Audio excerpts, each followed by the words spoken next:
నమస్తే రమగారు. నమస్తే జయ. రమగారు, మనము ఖలీఫా స్టోరీస్ మధ్య కొన్ని చెప్పుకున్నాం. అలాంటివి ఏదైనా ఖలీఫా స్టోరీస్ ఏదైనా ఇంట్రెస్టింగ్ స్టోరీ ఉంటే చెప్పండి.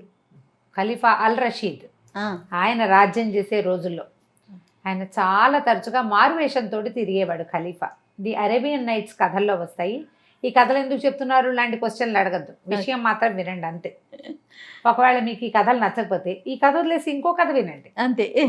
అయితే ఈయన మారువేషంలో ఒక హమ్దూన్ అని ఆయనతో పాటు ఉండే ఒక సర్దార్ని తోడుగా ఉంచుకునేవాడు. ఇద్దరు కలిసి మారువేషాల్లో వ్యాపారస్తుల వేషాల్లో తిరిగేవాడు. మామూలుగా ఖలీఫా అనగానే ఆయన డ్రెస్సింగ్ అవి తెలిసిపోతాయి, కొంచెం డిఫరెంట్గా ఉంటుంది. ఆ బట్టలు గిట్ల అవేం లేకుండా మామూలు వ్యాపారస్తులు వేసుకునేవి తలపాగాలు, కాస్త బవిరిగడ్డాలు అలా పెట్టుకుని తిరుగుతూ ఉండేవాడు. అయితే ఒకసారి ఏమైంది, ఆయన రాజ్యంలో ఏవో మొత్తం ఊరంతా ఎక్కడ చూస్తారు, అది చాలా పెద్ద సామ్రాజ్యం కదా. ఒకనాడు ఓ పక్కకి వెళ్ళారు. అక్కడ ఒక అత్యద్భుతంగా అందంగా ఉన్న తోట, దానికి లోపలగా కనపడుతున్న చక్కటి ఒక భవంతి కనపడ్డాయి. తోటలో ఉన్న పువ్వులు కానీ, ఆ పళ్ళు కానీ, ఆ చెట్లు కానీ ఎంతో కళాత్మకంగా పెంచినట్టు తెలుస్తోంది. వీళ్ళు అట్టించి వచ్చినప్పుడు ఓసారి చూశారు, మళ్ళీ ఇటు తిరిగినప్పుడు ఇంకోసారి చూశారు. బాగుందని దాని చుట్టుపక్కల తచ్చాట్లాడుతున్నారు, ఎవరిది ఇది అని. ఎంత బాగుంది, ఎవరిది అయి ఉంటుంది ఏమిటి అని. అయితే ఏమైంది, ఆ తోటలోంచి ఒక ఇద్దరు కుర్రాళ్ళు బయటకు వస్తున్నారు. వీళ్ళు ఏం చేశారు, ఆ కుర్రాళ్ళు మాట్లాడుకుంటుంటే ఒక చోట బయట కూర్చొని వచ్చే చెట్టు కింద ఏదో కూర్చొని కబుర్లు చెప్పుకుంటున్నారు. వీళ్ళు పోయి వాళ్ళ వెనకాలే నిలబడ్డారు. వాళ్ళిద్దరూ మాట్లాడుకుంటున్నారు. ఇవాళ తన సహపంక్తిని భోజనం లేదని మన దొరగారు చాలా బాధపడుతున్నారు అన్నారు. ఆయన అన్నం తిండో ఏమిటో పాపం, ఏం అలవాటో అది, అతిథులు లేకుండా అన్నం తినరు. మనకి ఆశ్చర్యంగా అనిపించినా కూడా ఒక విషయం చెప్పాలి ఇక్కడ. అతిథి అభ్యాగతుల కోసం బ్రాహ్మలు వెయిట్ చేస్తారని మనం చాలా కథల్లో చూస్తాం. అవునండి. ఆ సమయానికి వచ్చిన వాళ్ళు ఎవరో ఒకళ్ళకి అన్నం పెట్టి కానీ తినకూడదనే నియమం. అలాంటివి మనకి గురుచరిత్ర కథల్లో, శ్రీవల్లభ చరితామృతంలో, తర్వాత మహాభారతంలో అతిథి ఆ సమయానికి ఎవరైనా వస్తే వాడికి అన్నం పెట్టి తీరాలి అని. అదే విషయం ఇలా ఈ ముస్లిమ్స్ కథల్లో కూడా కనపడుతుంది. చూడండి, అతిథికి అన్నం పెట్టాలి, అతిథి సహపంక్తిని అతిథి లేకపోతే అన్నం తినరు. దారేపోయే వాళ్ళు ఎవరినైనా రండి భోజనం చేద్దరు కానీ పిలుస్తారట వాళ్ళు. చాలా కోఇన్సిడెన్స్ కదా ఇది కనపడుతుంది. అయితే ఈ కుర్రాళ్ళు ఇద్దరు మాట్లాడుకుంటున్నారు కదా, తోట చూడ్డానికైనా ఎవరైనా వస్తే బాగుండ్రా, దొరగారు అన్నానికి మాడిపోతున్నాడు, ఆ మధ్య ఎప్పుడో కూడా ఇలాగే అయ్యింది అని మాట్లాడుకున్నారు. మాట్లాడుకునేసరికి వీళ్ళు ఏం చేశారు, సరే భోజనానికి వాళ్ళే రమ్మంటున్నారు, ఆ తోటను లోపల నుంచి చూడొచ్చు, తర్వాత ఆ ఇల్లు ఎవరిదో తెలుసుకోవచ్చు. మన సామ్రాజ్యంలో ఒకడెవడో ఇట్లాంటి ఉత్తమ పురుషుడు, ఇంత పెద్ద తోట, ఇల్లు వాకిలి ఘనంగా ఉన్నవాడు, మరి తెలియాలి కదా ఖచ్చితంగా. సరే ఏం చేశారు, ఆ లోపలికి ఆ కుర్రాళ్ళ దగ్గరికి వెళ్ళారు. బాబు వ్యాపారస్తులం, ఈ బిల్డింగ్ ఎవరిది ఏమిటి అని అడిగారు. ఈ ఇల్లు అబూ అల్ హసన్ అని ఒక వ్యాపారస్తుడిదండి, ఆయన సహపంక్తి ఎవరిని లేదు భోజనం చేయరు, మీరు ఏ పని మీద వచ్చారు అంటే మేము వ్యాపారస్తులం బాబు, ఆయన కలవడానికి వచ్చామన్నారు. రండి అని కుర్రాళ్ళు ఇద్దరు పరిగెత్తారు, దొరగారు అన్నం తింటాడు అని. సరే ఏమైంది, అది చాలా పెద్ద ఇల్లు, ఎంత బాగుందో, ఎన్ని ఏర్పాట్లు ఉన్నాయో చక్కగా, ఇల్లు చల్లగా ఉంది, విశాలమైన మందిరం. లోపలికి వెళ్ళారు ఇద్దరు. రండి అన్నాడు, కాళ్ళు గడిగిచ్చారు. అక్కడి నుంచి వీళ్ళకి పై తలగుడ్డలు నెత్తి మీద పాటు పెట్టుకునే పాగాలు తీసుకున్నారు. దానికో పనివాడు దీనికో పనివాడు, చక్కగా పన్నీరు జల్లిన విసనగర్రలతో విసిరారు. ఎంతో బాగుంది. అక్కడి నుంచి కుశలం కనుక్కున్నారు, ఏ ఊరండి ఏం వ్యాపారం అండి అన్నారు. అన్న తర్వాత లోపల గదిలోకి తీసుకెళ్ళారు. భోజనానికి ముందు తాగడానికి ఏదో షర్బత్ ఇచ్చారు. చక్కగా భోజనం వడ్డింపు, ఎంత బాగుందో వాళ్ళ ఆతిథ్యం. ఈ హమ్దూన్ ఉన్నాడు రాజుగారితో పాటు, ఆయన పారవస్యంతో ఈ ఆతిథ్యపు గొప్పతనాన్ని తట్టుకోలేక కొన్ని ఇవి కూడా ఏమంటారు కవిత్వం కూడా వేశాడు, పాటలు కూడా పాడాడు. కానీ ఖలీఫాకి ఏదో కోపం వచ్చేసింది. అని ఇట్లా పెట్టుకున్నాడు, దుమదుమలాడుకుంటూ మొహం పెట్టుకుని, ఎవరో నువ్వు ఏమిటి నీ పేరు అని ఆమె అడిగాడు. అడిగితే నా పేరు పోయింది, నా పేరు అబూ అల్ హసన్ అండి, నేను బంగారము అది వ్యాపారం చేస్తాను, మరి మెయిన్ బజార్లో అంటే పెద్ద బజార్లో కొట్లున్నాయి, మరి ఎప్పటి నుంచో మా తాత ముత్తాతల నాటి నుంచి నాది వ్యాపారమేనండి అన్నాడు. నేనెవరో తెలుసా నీకు అన్నాడు. లేదండి మీ పేరు ఎవరో నాకు తెలియదు, మీరేదో వ్యాపారస్తులు దారిని పోతున్నారు, మీకు ఆతిథ్యం వాళ్ళు అతిథులకు అన్నం పెట్టడం నా విధి నా విధానం, అందుకని మా తాత ముత్తాతల నాటి నుంచి మేము ఇదే పద్ధతి ఫాలో అవుతున్నాం. అతిథికి అన్నం పెడితే అల్లాకి అన్నం పెట్టినట్టు, అన్నాడు. అనేసరికల్లా సర్ర మంచి కోపం వచ్చేసింది ఖలీఫాకి. విసుగ్గా ఉన్నాడు. గబుక్కుని హమ్దూని ఏం చేశాడు, గబగబా రాజుగారిని కొంచెం ఉండండి ఉండండి అని సర్ది, ఈయన మన ఖలీఫా అని చెప్పాడు. చెప్పేసరికి అతను ఆశ్చర్యపోయాడు. మిమ్మల్ని ఇలా దర్శనం చేసుకోవటం నా అదృష్టం, ఇదివరకు ఎప్పుడు చూడలేకపోయాను. మీరు ఇలా మా ఇంటికి వేయించేయటం నా పరమాదృష్టాల్లో ఒకటి.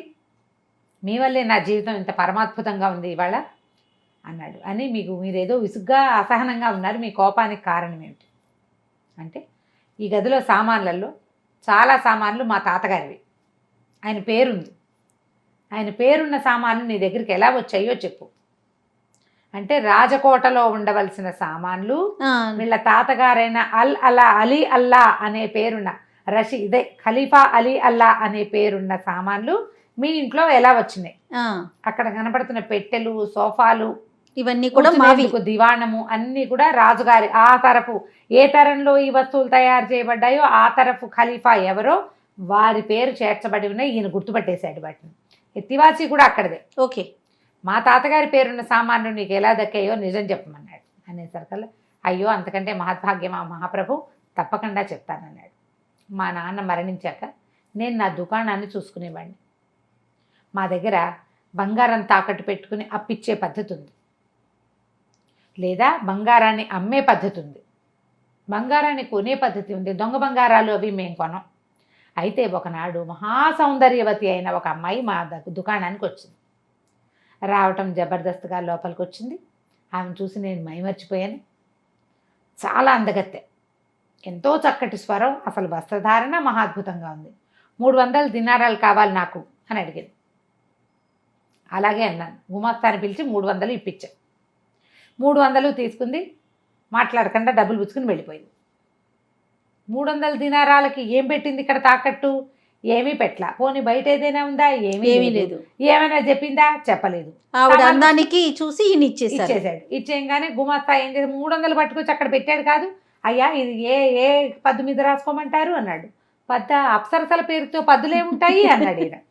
అనేసరికల్లా అదేమిటండి అని ఏం చేశాడు, గుమాస్తా పరిగెత్తుకుంటూ వెళ్ళేసరికల్లా ఆ వెళ్ళిన అమ్మ ఆయన్ని, నీ పేరేమిటి, నువ్వెవరిని, మొహం పగలగొట్టేసింది. మొహం పగలగొట్టేసుకుని గుమాస్తా వెనక్కి వచ్చాడు. మీ అయ్యగారితో చెప్పు నేను మొహం పగలగొట్టానని నేను కూడా చెప్పింది. నిర్ఘాంతపోయారు. ఏం చేయాలో తెలియలే. కానీ అంతసేపు అమ్మాయే గుర్తొస్తోంది ఇతనికి. అయితే మర్నాడు మళ్ళీ వచ్చింది. మళ్ళీ వచ్చి అడిగింది, ఈసారి 500 కావాలి. నేను ఏమిటి ఇది ఎగ్గొట్టి పారిపోతాను అనుకున్నావు కాదు నువ్వు అన్నది. అలా ఏం అనుకోలేదన్నాడు. ఏం కావాలన్నాడు. నాకు 500 దినారాలు కావాలి. మళ్ళీ 500 దినారాలు రాయించాడు. పట్టుకెళ్ళిపోయింది. మూడోసారి మళ్ళీ వచ్చింది. మళ్ళీ వచ్చి ఈసారి మళ్ళీ 500 తీసుకుంది. డబ్బులేమో వెళ్ళిపోతున్నాయి. ఈయనేమో అడగలేకపోతున్నాడు. మూడోసారి నాలుగోసారి వచ్చేసరికల్లా ఈసారి మొహం పగలగొట్టిచ్చేసుకుందాం, ఏమైనా సరే అడుగుదామనుకుని అమ్మాయి వెనకాల బయలుదేరాడు. కానీ దగ్గరికి వెళ్ళి అడిగేశాక మళ్ళీ రాదేమో, కనపడదేమో అని అనిపించడం మొదలుపెట్టింది. అయితే ఈ అమ్మాయి ఏం చేసింది, ఖలీఫా మందిరంలో వైపుకు వెళ్ళిపోయింది. అంటే ఖలీఫాకి సంబంధించిన అమ్మాయి. అర్థమైంది. ఇప్పుడు ఏం చేయాలి, ఇంటికి వెళ్ళి వాళ్ళ అమ్మకి చెప్పాడు. అంటే ఇతను నేను ఇలా చెప్పాను అని చెప్తున్నాడు, కానీ నేరేషన్ కొంచెం నా లైన్లోకి తీసుకొచ్చాను అనమాట. సరే అమ్మకి చెప్పేసరికల్లా అమ్మాయి ఉంది, ఒరి నాయన ప్రాణాల మీద ఆశ వదిలేసుకోవాలి. ఖలీఫా మందిరం అంటే ఆయనకి పనిచేసే ఆడవాళ్ళు, వాళ్ళ మీద మనసులు వివాహాలు మనకు కుదరవు, వాళ్ళతో ఏం చేయలేం మనం. కాబట్టి ఇది మనసు వదిలేసేయి దీన్ని అని చెప్పింది మా అమ్మ. చెప్పింది కానీ నాకు ఇది కాలేదంటున్నాడు. వాళ్ళ అమ్మ చెప్పినా ఇతనికి మనసు ఇది కాల. ఎంతసేపు అమ్మాయే గుర్తొస్తుంది. అందాక వెళ్ళిన వాడిని ముందే పిలిస్తే బాగుండేది కదా అనిపించింది. కానీ ఏం చేయాలో తెలియలే. అయితే తర్వాత 2-3 రోజులకి మా నాన్నగారి స్నేహితుడు ఒకడు నాకు మంచి సలహాలు చెప్తాడు. తర్వాత పచారీ సరుకులు షాపులు ఉన్నాయి మాకు. ఈ బంగారపు కొట్లు, అమ్మకాలు, అప్పులు గటాలు కాకుండా పచారీ కొట్లు కూడా ఉన్నాయి మాకు. ఆ పచారీ కొట్లను చూసే ఒక ముసలాయన మా నాన్న ఫ్రెండ్, ఇతని నాన్న ఫ్రెండ్ చూడ్డానికి వచ్చాడు. వచ్చి పిల్లాన్ని చూసి ఆశ్చర్యపడి, ఏమిట్రా నాయన ఇలా అయ్యా, ఏమైనా ప్రేమలో పడ్డావా, మొహం పీక్కుపోయింది అన్నాడు. అనేసరికల్లా వీడు బిక్కమొహం వేసుకుని ఇతను చెప్పాడు ఇట్లా అయ్యింది, ఆ అమ్మాయి మీద మనసు పారేసుకున్నాను. ఆ అమ్మాయి ఏమో ఖలీఫా మందిరంలోకి వెళ్ళింది. వేరే వాళ్ళు వెళ్ళరు కదా, మామూలు రోడ్డు మీద పోయే వాళ్ళు రాజుగారి ఇంట్లోకి ఎందుకు వెళ్తారు, అక్కడుండే అమ్మాయి కాబట్టి వెళ్తుంది. అది సంబంధించిన అమ్మాయో అక్కడ ఆయనకి సేవించడానికి ఏర్పడిన వాళ్ళు ఏమిటో తెలీదు. అయ్యేసరికల్లా ఆయన ఏమన్నాడంటే, ఒరే ఒక మాట విను, నాకు ఖలీఫాకి దుస్తులు కుట్టేటువంటి దర్జీ ఒకడు పరిచయం ఉన్నాడు, నాకు తెలుసు, నువ్వు వాడి దగ్గరికి వెళ్ళు, అక్కడ ఈ విషయం చెప్దు కానీ అక్కడ కనుక్కుందు కానీ అని చెప్పాడు. ఈయన ఏం చేశాడు, ఓ చొక్కా జేబు ఇట్లా చింపుకుని తీసుకెళ్ళాడు. తీసుకెళ్ళి దర్జీ దగ్గరికి వెళ్ళాడు. ఈ జేబు కుట్టండి అన్నాడు. ఆ జేబు కాస్త జేబు కుట్టడానికి ఎన్ని ఇవ్వాలి డబ్బులు, పావలా ఇచ్చినా సరిపోతుంది కదా. ఈయన ఏం చేశాడు, 10 బంగారు దీనారాలు తీసి చేతిలో పెట్టాడు. దీనారాలు ఆయన దీనారాలు తీసుకున్న దర్జీ అంటే, బాబు ఏమన్నా ప్రేమలో పడ్డావా నాయన అని అడిగాడు. ఒళ్ళిపోయి తెలియట్లేదు. సరకాల ఇతను కొంచెం తట్టుబడి ఈయన ఏం చెప్పాడంటే, అవునండి ఒక అమ్మాయి ఇట్లా మా ఆస్థానానికి వచ్చేది, మా షాప్కి వచ్చింది, మరి 3 సార్లు డబ్బులు పట్టుకెళ్ళింది, మరి డబ్బులు పట్టుకెళ్ళింది కానీ డబ్బుల గురించి నాకు లెక్కే లేదు అసలు. ఆ మనిషి ఎవరో తెలుసుకోవాలనుకున్నాను, ఇట్లా ఇట్లా ఉంది, ఇంత పొడుగుంది, ఇంత తెల్లగా ఉంది, చక్కగా మాట్లాడుతుంది, కళ్ళు తిప్పుతుంది చెప్పాడు. చెప్పేసరికల ఆయన అన్నాడు, ఆ అమ్మాయి మోతి అయి ఉంటుంది, ఆమె బట్టలు కూడా నేనే కుడతాను. ఆ మోతి ఖలీఫాకి సంగీతం వినిపించడానికి ఏర్పరచబడిన అమ్మాయిలలో ఒకటి, చాలా గొప్పగా పాడుతుంది, వాళ్ళ అక్క చెల్లి కూడా ఉన్నారు, వాళ్ళంతా ఖలీఫా దగ్గరే ఉంటారు అని చెప్పాడు. ఈ లోపల ఏమైంది, ఓ కుర్రాడు ఎగురుకుంటూ వచ్చాడు. అక్కడికి వచ్చి కనపడ్డాడు. కనపడేసరికల్లా ఈ దర్జీ అని చెప్పాడు, బాబు ఈ కుర్రాడు కనపడుతున్నాడే, వీడు మోతీ దగ్గర పనిచేసే కుర్రాడు, మరి వీడిని గనక పట్టుకున్నావా నీ పని అవుతుంది, ఆ అమ్మాయిని కలుసుకోగలుగుతామన్నాడు. అక్కడి నుంచి ఈ పిల్లాడు వీడు వెళ్ళి ఈ మన వ్యాపారస్తుడు ఎవరు మనసు బారేసుకున్న పెద్ద మనిషి ఈయన వెళ్ళి అబూ అల్ హసన్ అతను వెళ్ళి ఆ కుర్రాడిని పట్టుకున్నాడు. కుర్రాడు పేరా? ఆ కుర్రాడు కాదు, ఈ మన వ్యాపారస్తుడి పేరే అబూ అల్ హసన్. అబూ అల్ హసన్ గారు వెళ్ళి ఆ కుర్రాడిని పని కుర్రాడిని పట్టుకున్నాడు. బాబు ఏం పని పేరో ఇది, నువ్వు ఎవరి దగ్గర పని చేస్తావంటే వాడికి నవ్వొచ్చింది. అబూ అల్ హసన్ గారు కాదు మీరు అన్నాడు. వాడికి తెలుసు. నేను నీకు తెలుసా అన్నాడు. అయ్యో ఎందుకు తెలియదండి, రోజంతా మీ గురించే వింటున్నాం, మా మందిరం అంతా మీ మాటలతోటి ప్రతిధ్వనిస్తుంది, మా అమ్మగారికి మీరంటే ఎంత ఇష్టమో మీకు కూడా ఆవిడంటే అంత ఇష్టమైతే ఆవిడకి దగ్గరికి వెళ్ళే మార్గం చెప్తా అన్నాడు. ఊరిని ఒప్పుకున్నాడు. ఒప్పుకుంటే ఈ కుర్రాడు ఏం చేశాడు, అక్కడ ఉన్న ఖలీఫా అంగీలు బట్టలు కుడుతున్నారు కదా, అందులోంచి ఒక నీలం రంగు అంగీ తీసాడు.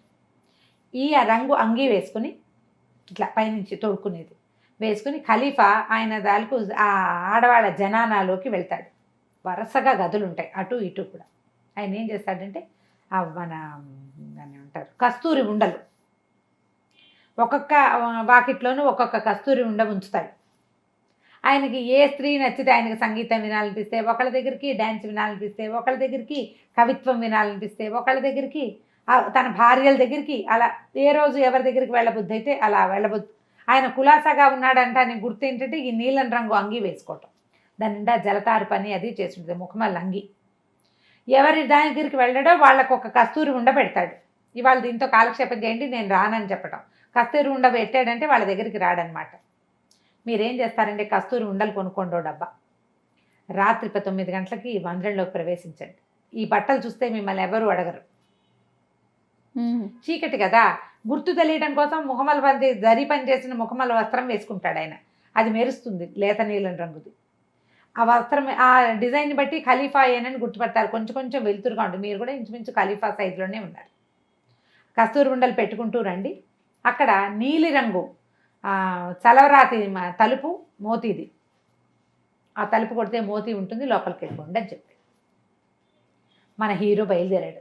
అబూ అల్ హసన్ గారు ఏం చేశాడు, కస్తూరి డబ్బా పెట్టుకున్నాడు, బట్టలు వేసుకున్నాడు, చల్లగా అక్కడ దాకా వెళ్ళాక చొక్కా వేసుకున్నాడు అనమాట. ఖలీఫాయే వస్తున్నాడని. ఖలీఫా ఒక్కొక్కసారి జనాన అందరితోటి కలిసి వస్తాడు, ఒక్కోసారి ఒంటరిగా వస్తాడు. ఆ బట్టలు చూసేసరికల్లా ఈ రాత్రి 9 అయ్యేసరికి కునికి పడుతున్న సైనికులు ఎవరు ఈయన్ని పట్టించుకోలే. ఒక్కో గది దగ్గర అది పెట్టుకుంటూ వెళ్ళాడు. ఇంతలో ఏమైంది, సడన్గా వెనకాల దివిటీలు కనపడుతున్నాయి, సందడి వినపడుతోంది. ఖలీఫా వస్తున్నాడని అర్థమైపోయింది నాకు. ఇతనికి అర్థమైంది. ఇప్పుడు ఏం చేయాలి, పరిగెత్తాను నేను, ఎటు వెళ్ళాలో తెలీదు. ఆ అమ్మాయి గది గుర్తుపట్టలేకపోయాను, భయం వేసింది. ఈ పరుద్దు కనపడితే శిరచ్ఛేదమే. జనానాలో మగవాళ్ళు కనపడితే ఏమి వాడు ఎవడు ఏమిటి అడగను కూడా అడగరు, పేకొత్తరిచ్చేస్తారు. పరిగెత్తుకుంటూ వెళ్ళి ఓ తలుపు కొంచెం తెరుచున్నట్టుంటే ఎదురు దాంట్లో పడిపోయాడు అందులో. ఈ పడిపోయిన తర్వాత ఏమైంది, ఆ లోపల ఒక ఆవిడ ఉంది, ఆవిడ మేలు మూసుకేసుకుని. అందరూ రాత్రి ఆ సమయానికి ఖలీఫా కోసం వెయిట్ చేస్తారు. సరే అంతలో ఆవిడ ఏం చేసింది, ఆ చూసి దీపం కొంచెం పెద్ద చేసి, ఓ మీరా అబూ అల్ హసన్ గారా అనేసరికి ఆ అమ్మాయి కాదు, ఆ, దీనెవరికో నేనెలా తెలుసు ఉలికి పడ్డాడు. ఉమ్, ఆవిడేమందంటే, మోతి మా చెల్లెలు, నయం వేరే గదిలోకి వెళ్ళకుండా ఈ గదిలోకి వచ్చారు, మీరు వస్తారని రుస్తూ పనికుర్రాడు చెప్పాడు, ఉండండి ఇక్కడే రండి. ఈ లోపల ఏమైంది, మోతి వచ్చేసింది వెనకాల పరిగెత్తుకుంటూ. తన కోసం ఇంత రిస్క్ చేశాడు ఇతను. ఉమ్. వచ్చి రాగానే ఇతన్ని కావలించుకుంది. ఖలీఫా వస్తున్నాడు. ఇప్పుడు ఎట్లా? ఆయన వీళ్ళ గదిలో కూడా రావచ్చు. మోతీ గది కాదు ఇది, మోతీ వాళ్ళ అక్క గది. ఉమ్, హకీం అని ఏం చేశారు, ఒక పెద్ద పెట్టెలో ఈ కుర్రాన్ని ఎక్కిచ్చేశారు. ఈ వ్యాపారస్తుడు అబూ అల్ హసన్ ఎక్కిచ్చేసి తలిపేసేశారు. పెద్ద పెట్టెలు, చెక్క పెట్టెలు అనమాట. ఇంతలో ఏమైంది, ఖలీఫా గారు ఈయన వాకిట్లో ఆగాడు, వీళ్ళ వాకిట్లో ఆగి తలుపు కొట్టాడు. తలుపు తోసేశారు. అది పూర్తిగా మూసి ఉండదు, రాజుగారి కోసం తెరిచే ఉంటుంది. ఆ కొద్దిగా తెరిచున్న తలుపు అందుకే ఉందన్నమాట. లోపలికి వచ్చి, అబ్బో అక్కా చెల్లి ఇద్దరు ఇక్కడే ఉన్నారే, ఏదో ఒక మంచి పాట పాడు మోతి అని అడిగాడు. పాటలు పాడతారు వాళ్ళు. రాజుగారి జనానా అంటే ఆయనతో గడిపే వాళ్ళే కాదు, రకరకాల వాళ్ళు ఉంటారు. అక్కడి నుంచి మోతి తన కోసం రీడు ఇంత దూరం పరిగెత్తుకొచ్చాడు, ఇంత కష్టపడ్డాడు, మరి ప్రాణాలకు తెగించే కదా, చాలా పారవస్యంతో మహాద్భుతంగా పాట పాడింది. దాంతో ఖలీఫా, ఎంత బాగా పాడావు మోతి, నీకేం కావాలో చెప్పు, నువ్వు ఏది అడిగినా ఇస్తానని అన్నారు. అనేసరికల్లా ఆవిడేమంది వెంటనే, నాకేం కావాలి ప్రభు, ఈ గదిలో ఉన్న సామాన్లన్నిటితో పాటు మా అక్కయ్యకి నాకు మీ బానిసత్వం నుంచి విముక్తి ఇవ్వండి అని. నువ్వు వెళ్ళిపోతే ఇంకెప్పటికీ నీ పాట వినలేని మోతి, అయినా కూడా నేను ఇస్తానన్నాను కాబట్టి మీ అక్క నువ్వు ఇద్దరు మీ బానిసత్వం పోయింది. వాళ్ళు బానిసలు, రాజుకి పాడడానికి బానిసలు, డ్యాన్స్కి బానిసలు, వాయిద్యాలకు బానిసలు అట్లా కొనేవాళ్ళట పాపం ఆ కాలంలో. బానిసత్వం నుంచి విముక్తి వచ్చింది. ఈ గదిలో ఉన్న సామగ్రి అంతా ఇలాగే నాకు ఇచ్చేయండి అని అడిగింది. సరే అన్నాడు ఖలీఫా. సరే అని అంత వితరణ ఉండేది రాజులకి. ఒప్పుకున్నాడు.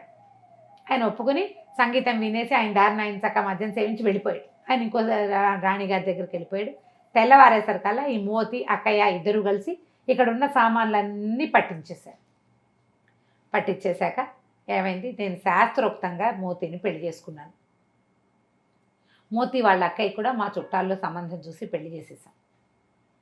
ఆ సామాన్లు ఇక్కడికి వచ్చేసినాయి. ఈ గదిలో, ఈ గది అది. భగవంతుడు నా ప్రాణాలని కాపాడినందుకు ఆ రోజున ఆయన పెట్టెలో కూర్చుని రోజు ఒక అతిథితో కలిసే భోజనం చేస్తానని నేను అల్లాకి మాటిచ్చాను. మా తాత తండ్రులకి ఉండేది కానీ నియమం, వాళ్ళంత ఖచ్చితంగా పాటించేవాళ్ళు కాదు. కుదిరినప్పుడు కుదిరేది. అతిథి రాకపోతే అన్నం మానేస్తాను నేను. అందుకని నేను ఆ నియమాన్ని ఉంచుకున్నాను.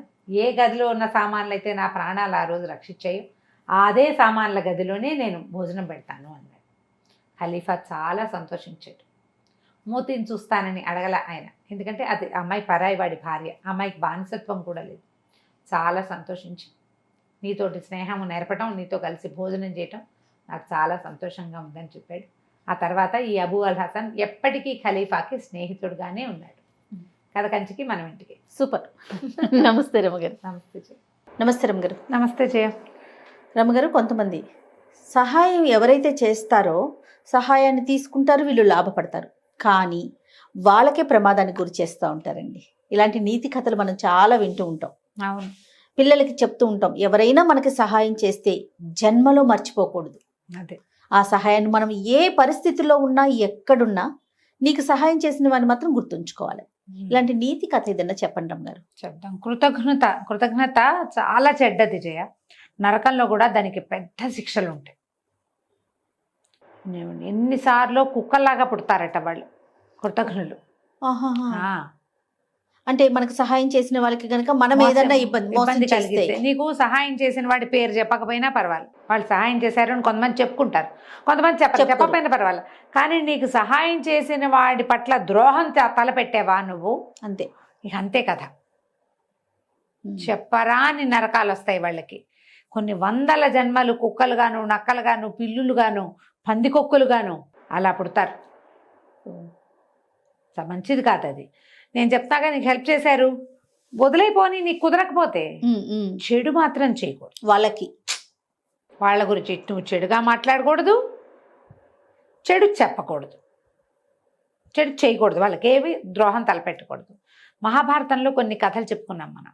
నాడీజంగుడి కథ ఒకటి దీనికి ఉదాహరణగా చెప్తారు. పూర్వమట ఒక గ్రామంలో ఒక బ్రాహ్మణ యువకుడు ఉండేవాడు. అమ్మ నాన్న వాళ్ళు ఏదో వైదిక విద్యలో ఉన్నారు, కానీ ఇతను అట్లా ఏం నేర్చుకోలే. ఆటకాయితనంగా తిరిగేవాడు. లేక పుట్టిన పిల్లల్ని గారాబం చేస్తారు పెద్దవాళ్ళు, మంచి మాటలు చెప్పలేకపోతారు, స్వధర్మ నిధనని చెప్పి నేర్పించలేకపోతారు, ధర్మాన్ని వదిలేశాడు అతను. వాళ్ళతో కలిసి తిరిగేవాడు. మెల్లిగా అతనికి మాంసాహారము అన్నీ అలవాటైనవి. ఏదేదో తిరిగేవాడు వ్యాపారాల మీద వాటి మీద. వాళ్ళు ఎవరో వ్యాపారాలు చేస్తుంటే ఎక్కడెక్కడికో వెళ్ళేవాడు. మోసాలు, ద్రోహాలు, చిన్న దొంగతనాలకి పాల్పడి మొత్తానికి వాడు ఏమిటంటే కులభ్రష్టుడైపోయాడు. వాడి వాళ్ళతో ఏ సంబంధము లేదు. వాడు ఏ ఊళ్ళో తిరుగుతూ ఎక్కడికో వెళ్ళిపోయాడు. అయితే ఏమైంది, ఒక వ్యాపార నిమిత్తం కొంతమంది స్నేహితులు వెళ్తుంటే వాళ్లతో పాటు అతను ఒక పడవ ప్రయాణం చేసి వెళ్ళాడు. ఆ పడవ పగిలిపోయింది. అందరూ ఎవరి దారిని వాళ్ళు కొట్టుకుపోయారు నీళ్ళకి. ఇతను ఒక ప్రాంతానికి చేరాడు. అప్పటికి 3-4 రోజులుగా ఈ నదిలో, సముద్రంలో కొట్టుకుపోయి ఆహారం లేదు, చాలా దుర్భరమైన పరిస్థితిలో ఉన్నాడు. ఇతను వెళ్ళిన ప్రాంతంలో దీని మీద ఏమంటారు, ఒక చిన్న ద్వీపం లాంటి దాని మీద పెద్ద వటవృక్షం ఉందట. చాలా పెద్దది.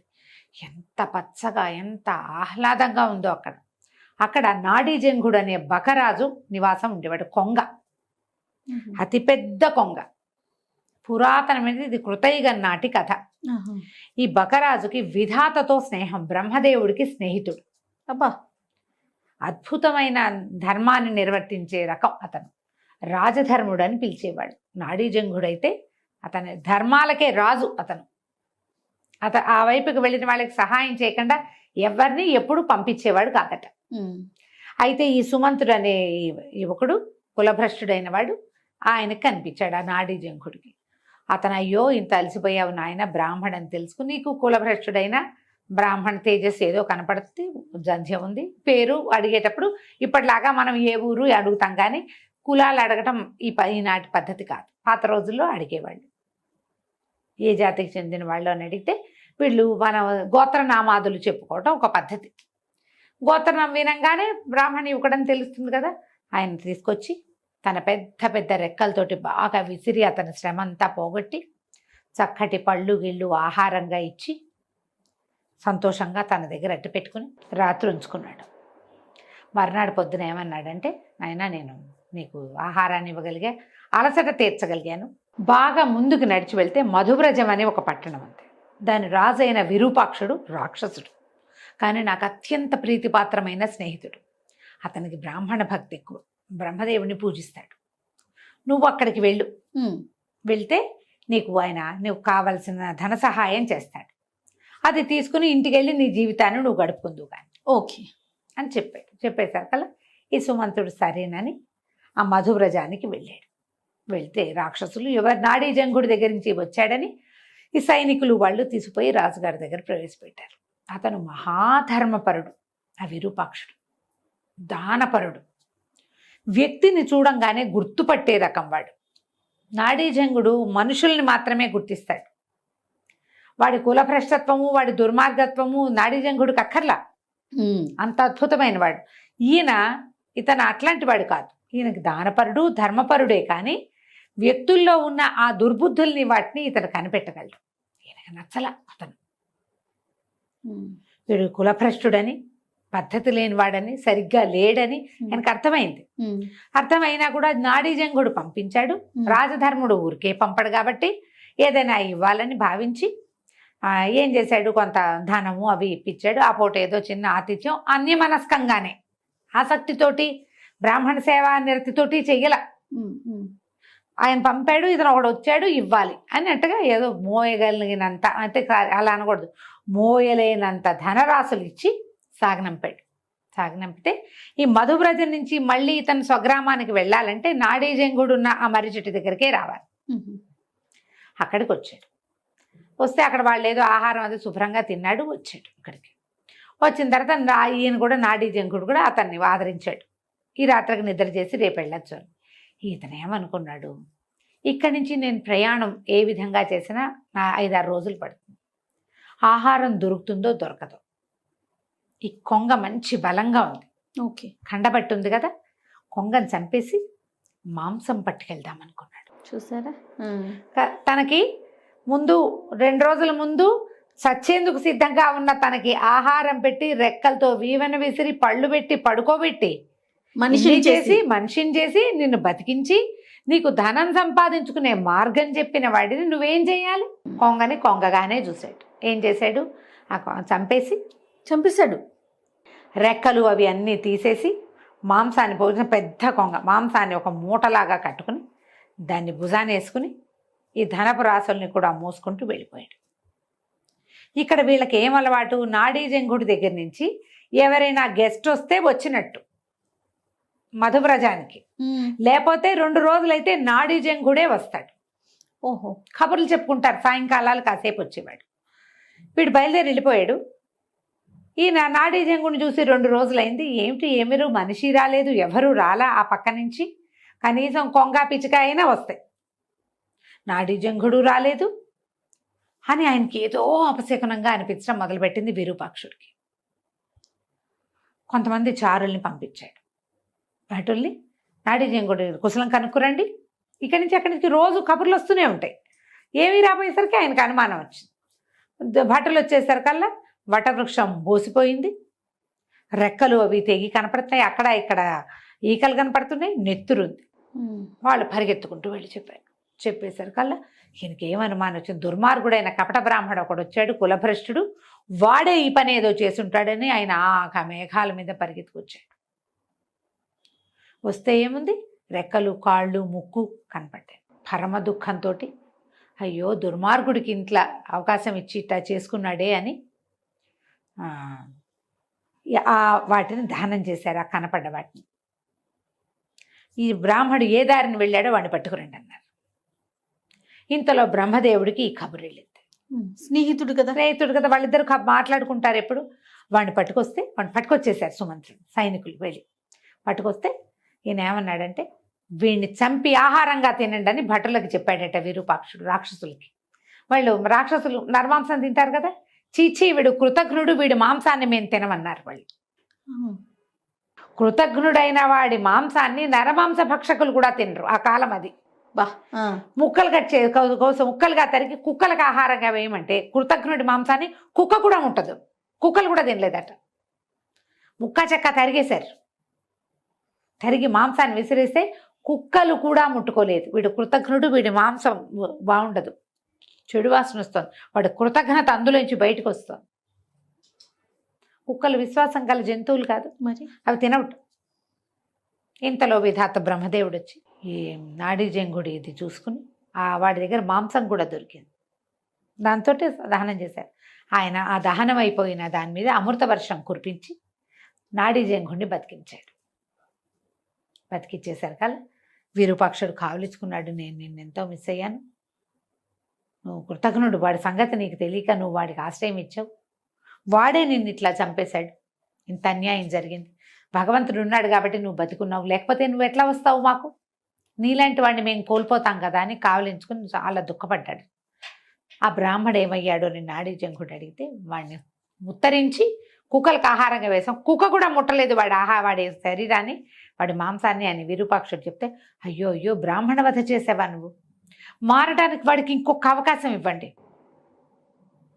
వదలకూడదు, నువ్వు చేసిన పుణ్యమంతా పోతుంది ఒక బ్రాహ్మణ్ణి వధిస్తే. వాడు కులభ్రష్టుడైతే వాడి భ్రష్టత్వం వాడితోటే ఉంటుంది, వాడిని చంపిన పాపం మనకొస్తుంది కదా, అతన్ని బతికిచ్చి అతనికి ఒక అవకాశం ఇవ్వమని అడిగాడట. ఆయన చూడు ఎట్లాంటి వాడు, ఇంత చేసినా కూడా. అప్పుడు మళ్ళీ బ్రహ్మదేవుడి వరప్రసాదంతో సుమంత్రుడిని మళ్ళీ బతికించారు.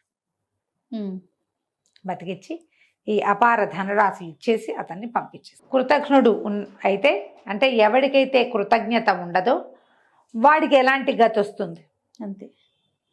ఇప్పుడు దీనికి ఈ జీవుడికి ఆయన చెప్పట, ఇంత పని చేసినందుకు వాడి కర్మశేషాన్ని వాడు అనుభవిస్తాడు. రేపు మరణించి వెళ్ళాక వాడంతటి వాడిని మరణించని, చంపిన పాపం నీకెందుకు, ఈ కర్మబంధాన్ని అతను మోసుకోవాల్సిందే. అతను చేసిన చాలా రకాల దుష్కర్మలు, కులభ్రష్టత్వము, స్వధర్మ నిధనం చేయకపోవటము తో పాటు వాటన్నిటితో పాటుగా నాడీజంగుడిని సంహరించింది, ఆ పాపాన్ని కూడా వాడు మోసుకుంటాడు. కానీ వాడిని చంపిన పాపాన్ని నువ్వు మోయొద్దు అని చెప్పి అతన్ని బతికించి కాలక్రమం ఏ రకంగా అయితే అది అయిపోతుంది అని చెప్పి డబ్బిచ్చి పంపించేశాను. ఇలాంటి కథలు మహాభారతంలో ఎన్ని ఉంటాయో జయ. బా ఎంత బాగుంది రమ్మగారు. కదా, చాలా విశేషమైన కథ. ఉమ్. ఎప్పుడూ కూడా మనుషుల బేసిక్ ధర్మం ఏంటంటే కృతజ్ఞత.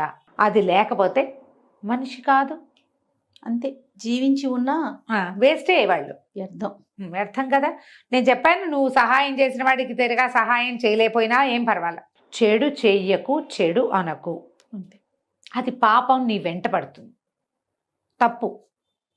తప్పులు ఎప్పుడు వెంట పడతాయి కదా జయ. 100% అండి. ఎప్పుడు మన నీడ మన వెన్నంటే ఉంటుంది. ఉమ్, ఉమ్. ఇది కూడా అంతే, నీడలాగా పడిపోతుంది మన వెనకాల. అందుకని ఆ పని మాత్రం చేయి. చాలా బాగుంది రమ్మగారు, అద్భుతంగా ఉంది. నమస్తే. నమస్తే రమ్మగారు. నమస్తే జయ. రమ్మగారు, కొన్ని బంధాల నుంచి కొన్ని సమయాల వరకు ఉండాలి. కొన్ని బంధాలతో మనం కొన్ని సమయాల వరకే ఉండాలి. ఆ తర్వాత దాని నుంచి కొంచెం పక్కకు వెళ్ళాలి, కాలాన్ని బట్టి, మన వయస్సుని బట్టి. కానీ అలా వెళ్ళలేకపోతామండి.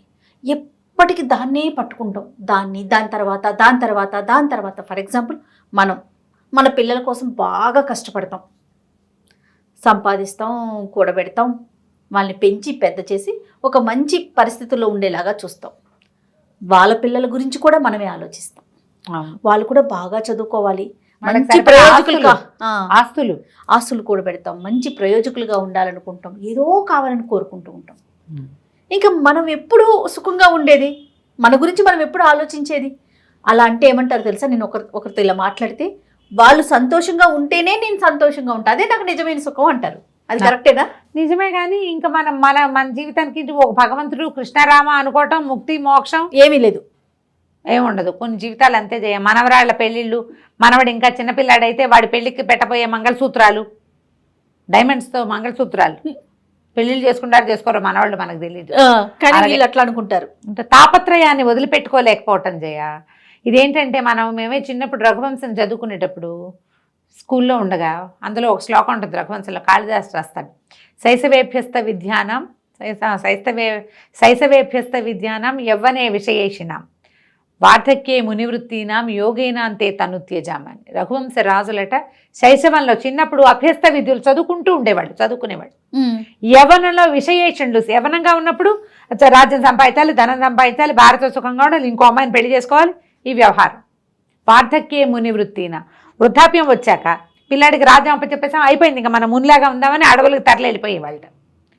అప్పటిదాకా ఇన్ని భోగాలు అనుభవించిన మహారాజులు భార్యను వెంట పెట్టుకుని శుభ్రంగా వెళ్ళి అడవిలో వచ్చిన పర్ణశాలలో తపస్సు చేసుకుంటూ ఆవిడ నీళ్ళు తెచ్చుకుంటూ కూడా అంతే.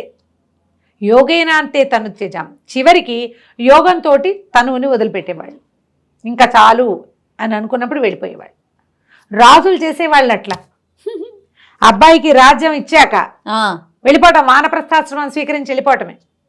తర్వాత కాలంలో జమీందారులు వాళ్ళు కూడా అలాగే పెద్ద మగపిల్లలకి అప్పచెప్పాక ఇక దాని మీద అది పోయింది, ఇది వచ్చింది, ఇది చేసింది, అలాంటి వ్యవహారాలు ఏం లేవు. మేము మా తాతగారిని కూడా అలాగే చూసాను చేయ.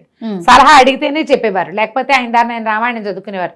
పొలాలు గిలాలు మా నాన్నగారికి అప్పచెప్పేశారు, కాలేజీ ఆయనకి అప్పచెప్పేసి రిలాక్స్డ్గా ఉండేవారు, హాయిగా పుస్తకం రామాయణం చదువుకోవడం కదండి. ఎక్కడైనా మీటింగ్లు ఎవరైనా పిలిస్తే వెళ్ళటం, లేకపోతే రామాయణం చదువుకుంటూ ఉండేవాళ్ళు. అద్భుతం కనపడేది అట్లా, పెద్దవాళ్ళు అలా ఉండేవాళ్ళు. క్రమంగా ఎలా అయిందంటే ఏమిటో ఒక పిచ్చి కింద ఉంటారు. చాలా సంసారం పిల్లల కోడిలాగా గంపలో నిండా పిల్లలు అలా లేదు కదా ఇప్పుడు. ఒక భ్రమగా పిల్లలు కూడా సరిపడేంత సంపాదించాలి, వాళ్ళు సంతోషిస్తారేమో. 3వ తరం నుంచే చెడిపోవటం మొదలెడుతుంది జయ. అవును, డబ్బు ఎక్కువైపోయింది కొందికి, అవకాశాలు ఎక్కువ ఉంటే పిల్లలు పాడైపోతారు. ఎక్కడో ఎన్ని తరాలైనా పిల్లలు పాడు కాకుండా, ఆస్తులు పాడు కాకుండా ఉండేవాళ్ళు చాలా రేరు. బంగారు కొండల రాజ్యాలే కాదు, వాళ్ళ పరిస్థితి జయ. మహా విజయనగర సామ్రాజ్యం ఎట్లా పతనమైందో చూస్తామా మనం? అవును, మన కథల్లో కనిపిస్తుంది, హిస్టరీలో పెద్ద రాజులే ఎలా అయిపోతారు. క్రమంగా అలాగే అవుతుంది. మన సంగతి మనం చూసుకోవాలి. కొంత మటుకు వచ్చాక వాళ్ళకి అప్పచెప్పి కదా, అది కూడా మనమే సవరించాలి, మనమే ముద్రించాలి, మనమే సరి చేయాలి. ఉండకూడదు. బంధ విముక్తి అనేది ఒకటి ప్రత్యేకంగా పెట్టుకోవాలి. కొంత వయసు వచ్చాక నేను ఇప్పటిదాకా కృష్ణారామ అనుకోలేదు, ఏ తీర్థక్షేత్రం చేయలేదు, చూడలేదు, ఏ దానం ధర్మం చేసుకోలేదు, భాగవతమో రామాయణమో ఇంకోటో చదువుకోలేదు, ఎవరికైనా సహాయం చేయలేదు. నేను కొన్ని ప్లేసెస్ చూస్తా, కొన్ని చదువుకుంటా, కొన్ని నేర్చుకుంటా, కాస్త పెద్దవాళ్ళకి శుశ్రూష చేస్తా, ఎవరో గురువుగారిని ఆశ్రయిస్తా, జపం చేసుకుంటా. అలాంటి ఆలోచన ఉండాలి కదా, ఉండదు. చాలా కష్టం చేయ. ఆ బంధ విముక్తి మీద ఒక కథ ఉంది, చెప్తాను. అవునండి, ఓకే. పూర్వం అంట ఒక మిఠాయి వ్యాపారస్తుడు ఒక ఆయన ఉండేవాడు. ఒకనాడు ఒక సాధువు ఆ దారిని పోతూ ఈ మిఠాయి వ్యాపారస్తుడి కొట్టు దగ్గర ఆగాడు. అయితే అతను చాలా మంచివాడు. 2-3 మగపిల్లలు ఉన్నారు. ఆస్తి స్వాస్తి బాగా ఉంది, మిఠాయి కొట్టు బాగుండేది. ఆయన ఏం చేశాడు, ఈ సాధువుకి 4 మిఠాయిలు చేతిలో పెట్టి ఆయన అవి తిన్నాక తాగటానికి కూడా ఏదో పళ్ళ రసం లాంటిది ఇచ్చి ఆయన సేద తీరేదాకా కూర్చోబెట్టుకున్నాడు కొట్లో, వాకిట్లో. ఇంటికి రండి అన్నాడు. వద్దు, నేను ఇట్లా కొట్లో బయటే పడుకుంటాను అని చెప్పాడు. ఆయన ఇళ్లలో రాను, వారి అరుగు మీద పడుకుంటా, నువ్వు కొట్టు మూసేసాక, ఇది సాయంకాలం జరిగింది, కొట్టు మూసేసాక పడుకుంటానన్నాడు. అరుగు మీద పడుకుంటానంటే, ఇంకా మీకు నేను చేయగలిగే సేవ ఏమైనా ఉందా అని అడిగితే, అయితే ఆయన వస్త్రం ఒకటి తీసేట కప్పుకునేది. ఈ వస్త్రం అంతా చిరుగులు పడిపోయింది, ఇక్కడ ఎక్కడైనా పడుకుంటే దోమలు కుడుతున్నాయి, చలి ఆపట్లేదు, దీన్ని బాగు చేయించి ఇవ్వమన్నాడు. ఆయన ఏం చేశాడు, వెంటనే ఇంటి నుంచి సూది దారం తెప్పించి చక్కగా దాన్ని కుట్టించాడు. చిల్లులు పడింది కదా, అన్ని చోట్ల మాస్కులేసి దుప్పటి రిపేర్ చేసి ఇచ్చాడు. కొత్త దుప్పటి ఇవ్వాల, దుప్పటి రిపేర్ చేసి ఇమ్మని అడిగాడు. ఆయన ఏమడిగితే అది చెయ్యాలి, సాధువు కదా, ఆఫర్ చేయకూడదు. సరే చేసిస్తే ఆయన రాత్రి హాయిగా పడుకున్నాడు అక్కడ. తెల్లవారి ఆయన నిద్ర లేచి కాస్త స్నానం సంధ్యా తెమిల్చుకునేసరికల్లా వ్యాపారస్తుడు వచ్చేసాడు. కనపడ్డాడు, దండం పెట్టాడు. నాయన, నీ వల్ల చాలా సుఖంగా నిద్ర గడిచిందోయ్, చాలా సంతోషించా, చాలా రోజుల తర్వాత అంత గాఢమైన నిద్ర పట్టింది, నీ యొక్క భక్తి తత్పరత వల్లే నాకు అంత మంచి నిద్ర పట్టింది, నీకు వైకుంఠ ప్రాప్తిని కలగజేస్తా, నాతో రా, నీకు ముక్తి కల్పిస్తాను నేనన్నాడు. మోక్షాన్ని, ముక్తిని, వైకుంఠ ప్రాప్తిని కల్పిస్తారు ఎవరైనా? కల్పిస్తానండి సరిక. ఈయన ఏమన్నాడు, అయ్యా మా పిల్లలు చిన్నపిల్లలండి, ఇంకాను వ్యాపారంలో కుదురుకోలేదు, 8 సంవత్సరాలు గడిచిందా, పిల్లల్ని సెటిల్ చేసేస్తా, మీరు మళ్ళీ యాత్రకు బయలుదేరినప్పుడు 8 ఏళ్ళు సమయం ఇవ్వండి నాకు, 8 ఏళ్ళ తర్వాత మీరు ఎక్కడికి పిలిస్తే అక్కడికి వస్తా అన్నాడు. బాగుంది. వెళ్ళిపోయాడు సాధు. 8 సంవత్సరాలు గడిచాయి. 8 ఏళ్లకి మళ్ళీ వచ్చాడు. షాపు అది అభివృద్ధి అయింది. మరి ఇతను కొంచెం కాస్త పెద్దవాడయ్యాడు, పలకరించుకున్నాడు, మిఠాయిలు పెట్టాడు, తిన్నాడు. అబ్బాయి, నీకు వైకుంఠ ప్రాప్తి కలిగిస్తానన్నాను, వస్తావా నాతోటి అన్నాడు. అంటే, అయ్యా అట్లా కాదండి, పిల్లలు పెద్దవాళ్ళు అయ్యి దురభ్యాసాలు పాలైపోయారు, ఇప్పుడు ఉన్న పరిస్థితులు వాళ్ళని వదిలేస్తే నా ఇల్లు వాకిలి ఏమైపోతుందో తెలీదు, చెడు సావాసాలు పారినబడ్డారు, ఒక అబ్బాయికి వ్యసనాలు అయిపోయినాయి, ఇంకోటికి సావాసాలు చెడ్డవైపోయినాయి, వాళ్ళని దారిలో పెట్టాలండి, దారిలో పెట్టి వ్యాపారాన్ని అభివృద్ధి చేసి పిల్లల్ని దారిలో పెట్టి పెళ్ళిళ్ళు చేసి అప్పచెప్తా, పెళ్ళిళ్ళైనా వాళ్ళు అభ్యాసాలుగానే ఉన్నారు వాళ్ళు అని చెప్పాడు. చెప్పి ఇంకొక 8 ఏళ్ళు సరేనన్నాడు. మళ్ళీ 8 ఏళ్ళకి చంచనగా సాధు వచ్చేసాడు. వచ్చేసరికల్లా షాపు లేదు, మిఠాయి కొట్టు లేదు. ఆ మిఠాయి కొట్టు వెనకాలే పెద్ద ఇల్లు వాళ్ళది, అదంతా పాడుకొట్లాడుకుంటూ ఉంది.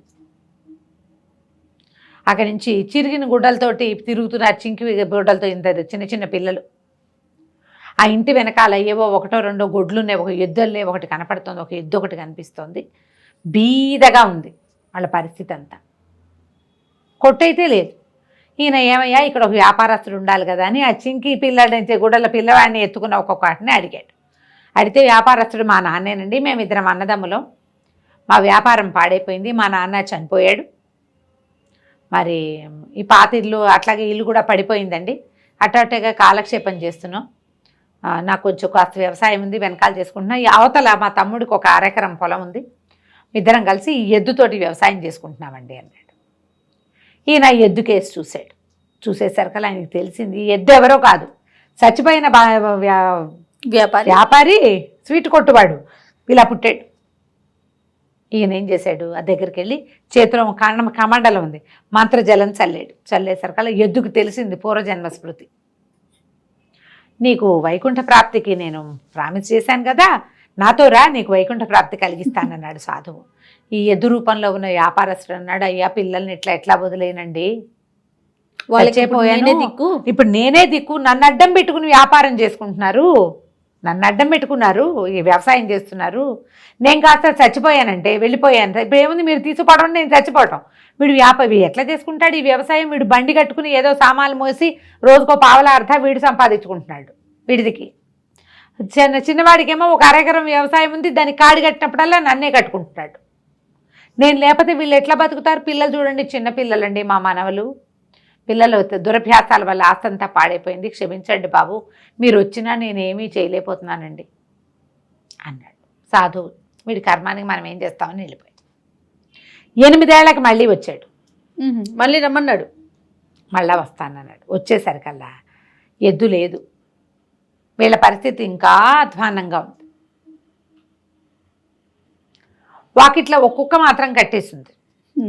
కుక్క ఈయన సాధువుని చూడగానే విపరీతంగా మొరిగింది. అది మొరిగేసరికల్లా ఏమయ్యా మీ ఎద్దు ఉండాలి కదా, ఏమైంది అని అడిగాడు. ఎద్దు చచ్చిపోయిందండి, మేమే ఎటకొట్టా బతుకులు ఏడుస్తున్నాము అన్నారు. ఆ కుక్క అరుస్తుంటే ఈయనకి ఏమనిపించింది, ఈ కుక్క ఎందుకు అరుస్తుంది నన్ను చూసి అని చెప్పి ఆ కుక్క మీద మంత్రజలం చల్లాడు. కుక్కకి స్పృహ వచ్చింది, వ్యాపారస్తులే కుక్క, ఎదుగా చచ్చిపోయి కుక్కగా పుట్టాడు. ఓకే. పుట్టేసరికల్లా ఏమయ్యా వైకుంఠ ప్రాప్తి తీసుకుంటావా ఇప్పటికైనా అన్నాడు. అయ్యో కనీసం నేను ఇక్కడ ఉంటే నా కొడుకులు ఇద్దరు ఎక్కడోకెళ్ళి కోడళ్ళు పనులు చేసుకుంటున్నారు, పిల్లలకి కాపలా కాస్తున్నానండి నేను, ఇప్పుడు వచ్చేస్తే ఏమైపోతారు వీళ్ళు, అందుకని నేను రాలేను బాబు, నన్ను క్షమించండి, మీరు వైకుంఠం ఇప్పిస్తానన్నా నేను కుక్క బతుకే నా బతుకని ఏడ్చాడు. సరే వీడి కర్మానికి ఆయన వెళ్ళిపోయాడు. మళ్ళీ 8 సంవత్సరాలకు వచ్చాడు. కుక్క లేదు. వీళ్ళు అలాగే దౌర్భాగ్యంగా బతుకులు ఏడుస్తున్నారు. ఈ సాధువుని చూసేసరికల్లా వ్యాపారస్తుడి కొడుకు అనిపించింది. ఏమిటి ఈయన ఎప్పుడు వచ్చినా ప్రతిసారి ఇట్లా 8 ఏళ్లకు ఒకసారి వస్తున్నాడు, అంతకుముందు కూడా నాన్న ఎప్పుడో చెప్పాడు బతుకున్న రోజుల్లో సాధువు ఒక ఆయన వచ్చాడని. ఆ సాధువు ఈ సాధువేనా? ఈయన వచ్చినప్పుడల్లా మన పరిస్థితి ఇంకా అధ్వాన్నం అయిపోతుంది గమనించాడు అని చెప్పి ఆలోచించి తమ్ముడికి కేకేశాడు. ఒరే ఈ సాధువేరా నేను చెప్పింది, ఈయన మొదటిసారి వచ్చినప్పుడు మనకు ఎద్దుండేది, నాన్న దగ్గరకు వచ్చినప్పుడు వ్యాపారం కూడా ఉండేదనుకుంటా, మనకేమి ఎద్దుంది, రెండోసారి కుక్క ఉంది, ఇప్పుడు కుక్క కూడా లేదు, మనం ఇంకా దిగనాసిలిపోయి అడుక్కు తింటున్నారు రా, మనం అడుక్కుని తింటున్నారు వాళ్ళు, ముష్టెత్తుకునే పరిస్థితి వచ్చింది. పిల్లలు పెద్దవాళ్ళు అయ్యారు, పెద్ద పిల్లలు ముష్టెత్తుకుంటున్నారు, ఇంకా దొంగతనాలే మిగిలినాయి వాళ్ళ బతుకులో. ఈయన వచ్చాకే మన పరిస్థితి ఇట్లా అయింది అనేసరికి ఇద్దరు కలిసి ఆ సాధువుని కొట్టబోయారు. కొట్టపోతే ఆయన అన్నాడు, ఆయన తొందరపడిపోకండి, మీ నాన్న ఇదివరకు పడుకునే ప్లేస్ ఉంది కదా, పడుకునే ప్లేస్ ఉంది, ఆ ఇల్లంతా పాడుకొట్లాడుతూ పాతగా అయిపోయింది, అంతా పడిపోయింది ఓ పక్కన, అందులోనే తలదాచుకుంటున్నారు ఇద్దరు కుటుంబాలతోటి. మీ నాన్న తల ఎక్కడైతే తలబెట్టుకు పడుకునేవాడు అక్కడ తవ్వండి రా అన్నాడు. సరే ఇద్దరు సరే సాధువులు ఏముంటాయో ఏదో వీళ్ళ మాటల్లోని ఒక గుంప పుచ్చుకుని లోపలికి వెళ్ళారు. ఈయన కూడా వాళ్ళ వెనకాల నడిచి వెళ్ళాడు. తండ్రి పడుకునే అరుగు, ఒక అరుగు లాంటిది, అక్కడ పడుకునేవాడు. తలకి దిండు పెట్టుకుని పడుకునే ప్లేస్ ఉంటుంది కదా, ఎక్కడ దిండు పెట్టుకుంటాడో అక్కడ తవ్వటం మొదలుపెట్టారు. బుస్సుమంటూ పెద్ద తాచుపాము వచ్చింది బయటికి. వచ్చేసరికల్లా ఈయన అన్నాడు, వాళ్ళిద్దరు కాస్త చూడు, నువ్వు తవ్వమంటే పాము వచ్చింది, భూమిలో పాము ఉంటాం ఏంటయ్యా, నువ్వేదో మాయమంత్రం చేస్తావు, మమ్మల్ని ఈ రకంగా కూడా బతకనివ్వని ఆయన్ని కొట్టబోయారు. ఆయన అన్నాడు, నన్ను కాదురా పామును కొట్టేయండి, మీ పరిస్థితి బాగుపడుతుంది అన్నాడు. ఆనంగానే ఇద్దరు చెరుకో గుణపంతో దాన్ని దెబ్బలు కొట్టేస్తారు, చచ్చిపడిపోయింది పాము. ఇంకోసారి తవ్వండి అన్నాడు. ఆ పాము ఒక జాడీని చుట్టుకుని ఉంది, జాడీ మూతలాగా కనపడింది. పామును కొట్టేశాక ఆ జాడీ బయటికి తీస్తే దాని నిండా బంగారు మొహరీలు ఉన్నాయి. ఆశ్చర్యపోయారు, సాధువుకి దండాలు పెట్టారు కుటుంబాలతో సహా. అక్కడి నుంచి మొహరీలు సగం సగం పంచుకున్నారు. ఈయనేం చేశాడు, తన చేతిలో కమండలం ఉందిగా, మంత్రజలాన్ని ఆ పాము మీద జల్లాడు. పాముకి స్పృహ వచ్చింది, బతికింది అది. అప్పుడు తెలుసుకుంది ఆ పాము ఎవరు, నాన్నే. మొదట ఎద్దుగా పుట్టి సహాయం చేశాడు, కుక్కగా పుట్టి కాపలా కాశాడు. వీళ్ళకి సంబంధించిన డబ్బు పోకుండా ఆ పాముగా ఆ డబ్బుకి కాపలాగా ఉన్నాడు.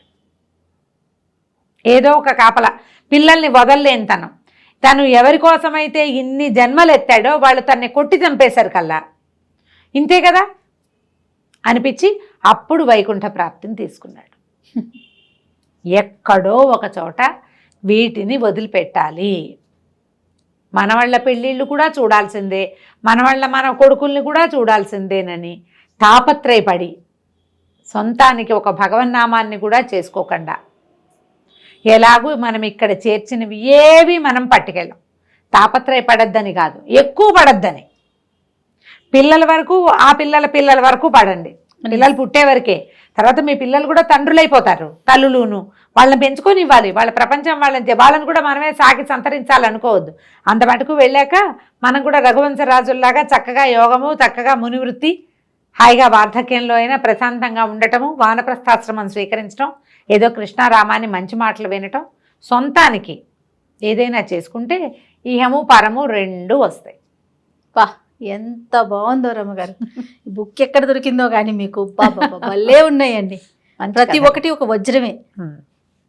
నమస్తే రమ్మగారు. నమస్తే. నమస్తే రమ్మగారు. నమస్తే జయ. రమ్మగారు, మనల్ని తిట్టేవారిని వారు మనతోనే ఉంటారు, ఎలా హ్యాండిల్ చేయాలి? ఇప్పుడు ఫర్ ఎగ్జాంపుల్ ఇంట్లో వాళ్ళు, అమ్మ కావచ్చు, అత్తయ్య కావచ్చు, ఫ్యామిలీ మెంబర్స్, లేకుంటే స్నేహితులు, లేకుంటే ఆఫీస్లో వర్క్ చేసేటప్పుడు వారు మనతోనే ఉంటారు, వాళ్ళని మనం హ్యాండిల్ చేయాలి. చాలా కష్టం కదండి. సందర్భాన్ని బట్టి సింపుల్గా మాట్లాడేసుకోవచ్చు కానీ కరెక్ట్ అండి. మామూలు మాటలు వేరు. నువ్వు అప్పుడు అలా చేసావు, ఇప్పుడు ఇలా చేసావు, నీకు బుద్ధి లేదు, నీకు జ్ఞానం లేదు, నువ్వు ఎందుకు పనికిరావు, ఇలా మాట్లాడతారు. ఇప్పుడు ఇది ఎలా అంటే మన వాళ్ళే అనుకుంటాం. మన అమ్మ, ఆవిడకి మన లోటుపాట్లు అన్నీ తెలుసు. మనం ఎక్కడెక్కడ రాంగ్ స్టెప్స్ వేసాం, ఎక్కడెక్కడ పప్పులో కాలేసాం, ఏవేవి చెడగొట్టేసాం, ఎంత సమయం వృధా చేసాం, డబ్బు ఎంత పాడు చేసాం అని అమ్మకి తెలుసు. అమ్మ తిట్లన్నీ దీవెనలే, అవన్నీ మన మంచికి. అమ్మ నాన్న ఓకే. అక్కడి నుంచి మన అత్తగారు కూడా ఇదే పొజిషన్లో ఉంటుంది. అవును. కాకపోతే మనం దాన్ని తీసుకోలేకపోతాం. అమ్మ తిడితే తీసుకున్నట్టు అత్తగారు తిడితే తీసుకోగలమా? క్యారెక్టర్స్ని బట్టి మారిపోతూ ఉంటుంది కదండి. జనరల్గా మారిపోతుంది. అక్కడి నుంచి సిచ్యువేషన్ని కొనసాగనివ్వకుండా తిట్టేవాళ్ళు కొంతమంది ఉంటారు. మీ అమ్మ మీ నాన్న దాకా వెళ్తారు. అవును. వీళ్ళతోటి ఎట్లా హ్యాండిల్ చేసేది ఒక పెద్ద టఫ్ టాస్క్. భర్తలు తిట్టేవాళ్ళు ఏం మాట్లాడినా ముందు లకార మకార ప్రయోగాలు, తిట్టడం, బూతులాడేయటం, ఏదో ఒకటి అనేయటం, ప్రతిదానికి నువ్వు ఇలా చేసావంటే నీ ఉద్దేశం అదనమాట అని తిట్టడం. ఇది ఇంకో టఫ్ టాస్క్. అవును. ఈ రెండూ కాకుండా మూడోది ఇంకోటి ఉంది. ఎక్కడికో వెళ్ళాం, ఏదో పని చేయబోయాం, అక్కడున్న వాళ్ళు తిట్టడం మొదలు పెడతారు. చిన్న చిన్న విషయాల్లో జయ, బస్సులో తోపులాటల దగ్గర నుంచి వాకి ఏదైనా అడ్రస్ అడగబోతే కూడా తిడతారు కొంతమంది. వాళ్ళ లోపల అసహనాన్ని దాచుకోరు. అసలు వాళ్ళకి ఎందుకు అసహనం ఉందో వాళ్ళకు కూడా అర్థం కాదు, తెలీదు, వాళ్ళకి అర్థం కాదు. ఇప్పుడు మన క్లోజ్ సర్కిల్స్లో అనుకో, కొంతమందిని మనం అవాయిడ్ చేయగలుగుతాం. అవును. కొంతమందిని అలవాటుగా వాళ్ళ తిట్లు స్వీకరించేస్తాం, కొంతమంది నుంచి పారిపోతాం అసలు వాళ్ళని చూడకుండా. కానీ ప్రతి చోట వస్తాయి తిట్లు. ఇప్పుడు ఏం చేయాలి, ఎలా హ్యాండిల్ చేయాలి? బౌద్ధ జాతక కథ ఒకటి చేయాలి. చిన్న కథ. ఒక బుద్ధిస్ట్ మాంకు భిక్షకెళ్ళాడు. ఆ ఇంట్లో ఆవిడ పొద్దున్నే మొగుడుతో ఏదో తగాదా పడింది, ఏదో గందరగోళమైంది. పని పాట లేదా, ఇళ్ళమ్మడి పడి తిరుగుతారు ఎప్పుడు, ఇప్పుడు ఎవడు పెడతాడు నీకు అని అరిచింది. ఈయన రెండోసారి అడగాలి, భవతి భిక్షాం దేహి అని. అడగగానే తేలిగ్గా కూర్చున్నావా, తేరగా ఉందా, పని లేవు పాట లేవు మీకు అన్నది. మూడోసారి కూడా అడిగాడు. మూడోసారి మళ్ళీ భవతి భిక్షాందేహి అన్నాడు. ఆవిడ రయ్యమని లేచి చేతిలో ఉన్న చాట బయటికి విసిరేసి, ఇట్లా చంపుకు తింటున్నారు, ఊరంతా బిచ్చగాళ్ళు తయారయ్యారు అని. ఇంకా ఆవిడ కొంచెం, నేను కాస్త మామూలు భాష చెప్తున్నా కదా, ఘాటైన పల్లెటూరి భాషలో 4-5 వాక్యాలు అన్నది. ఆయన నిశ్శబ్దంగా వెళ్ళిపోయాడు. ఈవిడ విసిరేసిన చాట తెచ్చుకుని మళ్ళీ బియ్యం అందులో పోసుకోపోయి ఏమనిపించింది, నేను తిట్టే కదా ఈయన, పెడితే పెట్టవులే పోవమ్మా, పెద్ద పెట్టావు కానీ అలాంటివి ఏమి అనలేదేమిటి. పైగా మొదట తిట్టా, మళ్ళీ అడిగాడు, మళ్ళీ తిట్టా, మళ్ళీ అడిగాడు. మూడోసారి ఆయన రివర్స్లో అవ్వాలి, లేదా రుసరుసలాడాలి, దుమదుమలాడాలి. ఎలా ప్రశాంతమైన మొహంతో వచ్చాడో అలాగే వెళ్ళిపోయాడు. ఏమిటి, ఏమైనా శాపం ఇస్తాడేమోనని డౌట్ వచ్చింది. ఓహో, ఆ చాట అక్కడ పెట్టి ఆయన వెనకాల పరిగెత్తుకుంటూ వెళ్ళింది. ఆయన అప్పటికే మూడో ఇంట్లోకి వెళ్ళిపోయాడు. ఈవిడికి ఈ జ్ఞానోదయం అయ్యి ఈ ఊహొచ్చి వెళ్ళేసరికి వీళ్ళు ఇల్లు అయింది, పక్క ఇల్లు అయింది, ఆ పక్క ఇంటికి వెళ్ళాడు. వెనకాలది భిక్షు ఆగని పరిగెత్తింది. ఆగాడు. ఏమ్మా ఏమిటమ్మా అన్నాడు. నేను నిన్ను తిట్టే కదా, నీ కోపం రాలేదా, మరి నువ్వేం అనలేదు ఎందుకు అని అడిగాడు. నేను తీసుకోలేదమ్మా అన్నాడు. తీసుకోపోవటం ఏంటి? తిట్టే కదా. చెవులు లేవు నీకు? ఉన్నాయిగా చెవులు. అవునమ్మా నేను తీసుకోలేదు అని. ఎందుకు తీసుకోలేదు నువ్వు? నేను తిట్టినప్పుడు నువ్వు తీసుకోవాలి.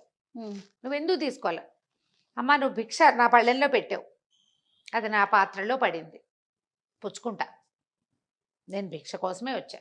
నువ్వు తిట్టావు, నా చెవిలోకి వెళ్ళి బయటికి వెళ్ళిపోయింది, నేను అది ఉంచుకోవాలా, నేను తీసుకోలేదు దాన్ని అన్నాడు.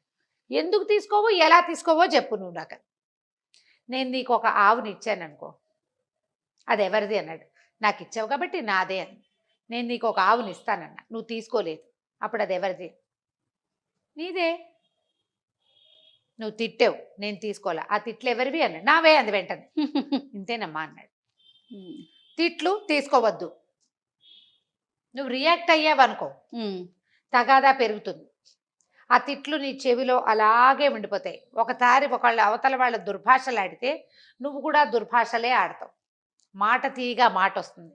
నోటితో పోయాక చేతులు బాహుబాహవి అవి అవుతాయి. ముష్టిఘాతాలు, వాళ్ళు వీళ్ళు విసరటం, చేతిలో ఉన్న వస్తువు విసిరేయటం, ఏదైనా పగలగొట్టేయటం జరుగుతాయి. తిట్టు నీ చావు నువ్వు చావు నాకు అక్కర్లేదు అని కనుక మానేస్తే బ్రహ్మాండంగా ఉంటుంది. ఇది భలే కష్టం, చాలా కష్టం రమ్మగారు. చాలా కష్టం. ఒక్కసారి తూష్ణీభావం వహించటం అనేది ప్రాక్టీస్ చేస్తే, మీ అత్తగారు అమ్మనా బూతులు తిట్టింది, తలకాయ తిప్పి చూడకుండా పని చేయటం నేర్చుకోండి మీరు. అప్పుడు కూడా పొగరంటారు కదండి. నేను అవును. ఎన్ని మాట్లాడినా నువ్వు పట్టించుకోవట్లేదు అంటారు. నేను అది కూడా మాట్లాడేదాన్ని, వినొద్దు. నేను మనిషిని కాదా అని అడుగురు. అడుగుతారు. నువ్వు ఇప్పుడు ఆవిడ అడిగిన ప్రశ్నకి నువ్వు సమాధానం చెప్పాలి. ఆవిడ తిడితే సమాధానం ఎందుకు చెప్తావు నువ్వు? ప్రశ్నకి సమాధానం వేరు, తిట్టుకి సమాధానం వేరు కదమ్మా. అవును. తిట్టుకి సమాధానం ఏదవుతుంది? తిట్టే తిట్టే అవుతుంది. అవుతుంది. తిట్టే అవుతుంది. ఆ సమాధానాన్ని ఇవ్వకూడదు. మీలో మీకు ఒక సంయమనం నేర్చుకోవాలి. అప్పుడు ఎదుటి వ్యక్తి నుంచి మార్పు వస్తుందా రమ్మగారు? ఏం చేస్తారు జయ్య? ఎంతసేపు అంటారు ఎవరైనా? అరిచచ్చినా ఇది గింజు చచ్చినా మాట్లాడదనుకుంటారు. ఎక్కడైనా కూడా, అత్తగారనే కాదు. కాడైనా సరే నీకు క్వశ్చన్కి తప్పకుండా ఆన్సర్ చెప్పాలి జయ. దుర్భాషలకి ఆన్సర్ చెప్పకూడదు. ఇది కష్టమే. ఒక్కసారి మనసు దిటవుగా చేసుకుంటే ఈజీ అయిపోతుంది. నేను అరిచి వచ్చాను, నువ్వు సమాధానం చెప్పట్లేదంటే నువ్వు అడుగు చెప్తావు. తిడితే ఎట్లా చెప్తాను? అది మనం అడగాల్సింది. నువ్వు ఏదైనా అడుగు, అదేం చేసావు, ఇదేం చేసావు, ఎక్కడ పెట్టావు, వెళ్ళావా వచ్చావా అని అడుగు, బాగుంది. దాన్ని అన్నిటికీ సమాధానం చెప్తా. నువ్వు నన్ను తిట్టి, మా అమ్మని తిట్టి, మా నాన్నని తిడుతుంటే నీకు సమాధానం ఎట్లా చెప్తా? తిట్లకి సమాధానం తిట్టే కదా. నన్ను కూడా ఎదురు తిరిగి తిట్టమన్నావా మరి? ఇప్పుడు తప్పు మీదనుకోండి ఇందులో. ఇప్పుడు ఇది మనం ఇందాక చెప్పుకున్న కథ ఏమిటి? ఆయన ఎవరో భిక్ష అడిగాడు, ఆవిడెవరో తిట్టింది. అవును. ఆఫీసుల్లో తిట్లు పడతాయి, ఆఫీస్లో పడతాయి. ఏదో ఒక పని ఇచ్చారు, వాళ్ళు చేయలేదు, వీళ్ళు నువ్వు గుడ్ ఫర్ నథింగ్, నువ్వు ప్రతి ప్రాజెక్ట్లో ఇలాగే పాడు చేస్తావు, ఇలా ఏదో తిట్టారు. లేదా ఇన్ టైం అయితే నీకు మెమో ఇస్తాం, లేకపోతే ఇంకేదో షో కాజ్ నోటీస్ ఇస్తాం అన్నారు. వీటికి సమాధానంగా మనం ఏం చేయాలి? తప్పుని కరెక్ట్ చేసుకోవాలి. ఎస్, పని చేసి చూపించాలి. ఎవరికైనా అంతే.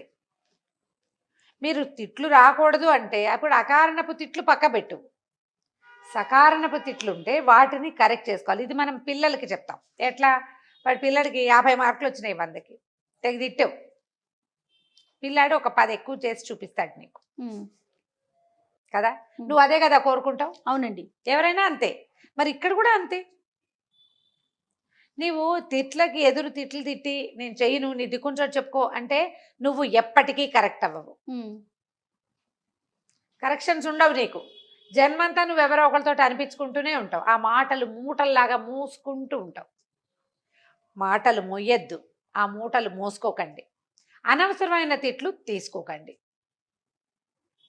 ఇది ఎప్పుడు అవుతుందంటే జయ, ఎప్పుడు మనని మనం కరెక్షన్ చేసుకుంటూ ఉండాలి జయ జీవితంలో. ఇవాళ కూరలో ఉప్పు తక్కువైంది, రేపు కొంచెం మరి కాస్త ఎక్కువ వేయాలి. ఇవాళ తిట్లు తిన్నాం, వంట సరిగా రాలేదు, కొంచెం ఒళ్ళు దగ్గర పెట్టుకుని వండుకోవాలి. మనం చేస్తాం కదా, మనమైనా తినాల్సిందే కదా. మొగుడు అన్నాడు కాబట్టి, ఆయన ఏదో అన్నాడు, అత్తగారు ఏదో తిట్టింది కాబట్టి ఎలాగోలా చేసి పారేయం. ఇవాళ బాగా చేయాలనుకుంటామా? ఖచ్చితంగా అండి. అప్పుడు కరెక్షన్ ఎవరికి కుదిరినట్టు?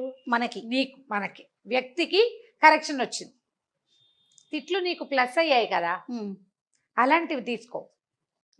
దాంతో నువ్వు కరెక్ట్ ఎక్కడ సరెవ్వాలో అక్కడ సరెవ్వు. అకారణంగా తిట్టేవాళ్ళు లేదా పాత విషయాలు ఎత్తి తిట్టిపోసేవాళ్ళు, వాళ్ళని వదిలిపెట్టేసేయండి. ఎంత వదిలేస్తే అంత హాయిగా ఉంటారు.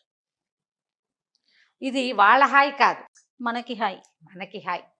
దీన్ని మొయ్యద్దు. ఇది ప్రాక్టీస్ భలే కష్టం. ఈ చెప్పినంత ఈజీ మాత్రం చచ్చినా కాదు, అవునండి. భలే కష్టం. బట్ ఈ కరెక్షన్ని నేర్చుకుంటే ఇవాళ రేపు మనకి సమాజం చాలా చిన్నది, ప్రపంచం చాలా పెద్దది. మనం ఎందరినో డీల్ చేయాల్సి వస్తాం. ప్రతి చోట రియాక్ట్ అయ్యి అసహనం తెచ్చుకుంటే మనకు వచ్చేది ఏమిటి? మనకున్న సమస్యలతో పాటు బీపీ కూడా ప్లస్ అవుతుంది అవును. కదా. పైగా ఏమవుతుందంటే నువ్వు తిట్లకి సమాధానం తిట్లే చేస్తే ఎప్పటికీ కరెక్ట్ అవ్వవు. నువ్వు మనం కరెక్ట్ అవ్వము, ఆ ఇష్యూ సద్దుమణగదు. సద్దుమణగదు, అది ఆగదు. ఇంకా నువ్వు ఎప్పటికీ కరెక్ట్ కాలేవు. కాబట్టి కరెక్షన్కి ప్రాధాన్యత ఇవ్వండి, తిట్లని అనవసరంగా తీసుకోకండి. తప్పకుండా చాలా మంచి విషయం చెప్పారు అమ్మగారు. నమస్తే.